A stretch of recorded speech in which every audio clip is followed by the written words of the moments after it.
اب نوجوانوں تمہارے سے ایک سوال، 7واں آدمی کون تھا جو اسلام قبول کیا؟ بتاؤ۔ اس پورے مجمع میں پوچھ رہا ہوں، میں یہیں پر 5000 روپے دے کے جاتا ہوں۔ 7واں آدمی کون تھا جس نے اسلام کو قبول کیا تھا؟ کس کو معلوم؟ بغیر فون میں حضرت گوگل کو دیکھے بولنا، جا کے کریں گے۔ ان کا نام حضرت بلال تھا۔ حضرت بلال ابیسینیا کے تھے۔ آج ہمارے پاس کیا ہے؟ بچے کی شادی کرنے جاتے، بچی گوری ہے، کتنا رنگ صاف ہے اس کا، بچی گوری ہونا۔ حضرت بلال سلیو تھے، غلام تھے۔ اتنا ظلم ہوتا تھا ان کے اوپر کہ ان کے پیٹھ پر گرم ریت پر لکھا کر گرم گرم پتھر حضرت بلال کے سینے پر رکھ دی جاتے اور بولتے بلال چھوڑ دے اسلام کو، تو پکارتے تھے بلال کیا؟ احد احد احد، یعنی اللہ ایک ہے۔ رسول اللہ صلی اللہ علیہ وسلم سامنے سے گئے اور کہا بلال صبر کرو۔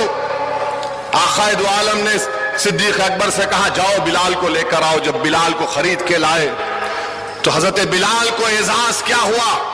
اس دین میں سب سے پہلی اذان کس نے دی؟ حضرت بلال نے دی۔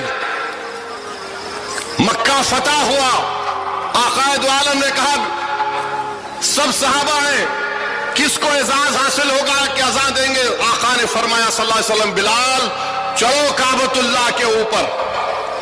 حضرت بلال کعبے کے اوپر چڑھ گئے، بولے کدھر رخ کر کے دو؟ بولے بلال میری طرف رخ کرو۔ حضرت بلال نے اذان دی، اللہ اکبر اللہ اکبر۔ اور جب رسول اللہ صلی اللہ علیہ وسلم پردہ فرمائے، حضرت بلال مدینے میں نہیں رہ سکے، چلے گئے کہاں؟ سیریا کو چلے گئے۔ خواب میں رسول اللہ صلی اللہ علیہ وسلم آئے، بولے بلال تم کیا ہم کو بھول گئے؟ حضرت بلال کو خواب میں آ کر کہا بلال کیا تم ہم کو بھول گئے؟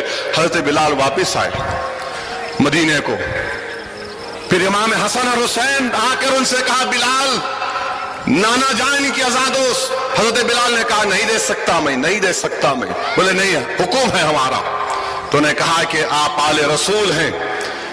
اذان دی حضرت بلال نے۔ مدینہ شریف میں کوہرام مچ گیا کہ لوگ سمجھے کہ رسول اللہ صلی اللہ علیہ وسلم واپس آ گئے، مگر حضرت بلال اشہد ان محمد رسول اللہ پہ پہنچے، بے ہوش ہو گئے۔ یہ محبت ہے حضرت بلال کی رسول اللہ صلی اللہ علیہ وسلم سے۔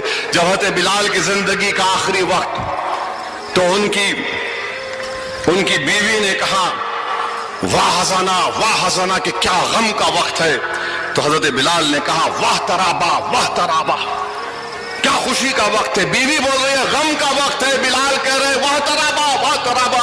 بولے کیوں کہہ رہے؟ بولے رسول اللہ صلی اللہ علیہ وسلم سے ملاقات کا وقت ہے۔ تو کبھی بھی موت سے ڈرنا نہیں، رسول اللہ صلی اللہ علیہ وسلم سے ملاقات کا وقت ہے۔ نوجوانوں کیا تم جانتے خبیب بن عدی کون تھے؟ صحابی رسول ہیں۔ پکڑ لیا ان کو کفاران قریش، سلیب پر مانے کراس پر لٹکا دیے، کوئی چاقو مارتا، کوئی چھری مارتا، اور کسی کہنے والے کہا کہ اے خبیب کیا اچھا ہوتا ہے کہ تمہاری جگہ پر رسول اللہ صلی اللہ علیہ وسلم اور تم گھر میں آرام سے بیٹھو۔ حضرت خبیب نے کہا خدا کی قسم نہیں، میں سب کچھ قربان کر دوں گا مگر میرے آقا دو عالم صلی اللہ علیہ وسلم کے جسم مبارک میں ایک کانٹا بھی چبھتا نہیں دیکھ سکتا۔ جب ان کو پھانسی کی سزا دی جا رہی تھی تو حضرت خبیب بن عدی نے کہا کہ اے ظالموں مجھے 2 رکعت نماز پڑھنے دو۔ یہ 2 رکعت نماز موت سے پہلے یہ حضرت خبیب بن عدی کی ہے۔ نوجوانوں 2 رکعت نماز پڑھے اور نماز پڑھ کے دعا کرے اللہ میں تیرے سے شکایت کر رہا ہوں، میں تجھ سے شکایت کر رہا ہوں مولا میرا ایمان ختم نہیں ہونا، میں دین پر مرنا، یا اللہ مجھے دین پر مرنے دے۔ موت سامنے مر دعا کیا کر رہے؟ شکایت کر اللہ سے۔ اور پھر کیا کہا؟ اللہ جو آج مجھے لوگ مار رہے اللہ تو ان کو چن چن کر تو ان سے بدلا لے۔ تو جو لوگ آج ظلم کر رہے ہیں حضرت خبیب بن عدی کی روح پکار کر کہہ رہی ہے کہ جو لوگ آج ہم پر ظلم کر رہے ہیں، ہم کمزور سمجھ رہے نا، اللہ ہمارا بدلہ لے گا انشاءاللہ تعالی۔ تم بے زبان ہم کو سمجھ کر مار رہے ہو، تم کمزور سمجھ کر ہمارے گھروں کو توڑ رہے ہو، تم ہم کو پیٹ رہے ہو، نوجوانوں کی جوانی کو جیل میں ڈال کر برباد کر رہے ہو، اللہ بدلہ لے گا، ہم کچھ نہیں کریں گے انشاءاللہ۔ میرے عزیز دوستوں اور بزرگوں، حوصلوں کو بلند رکھو،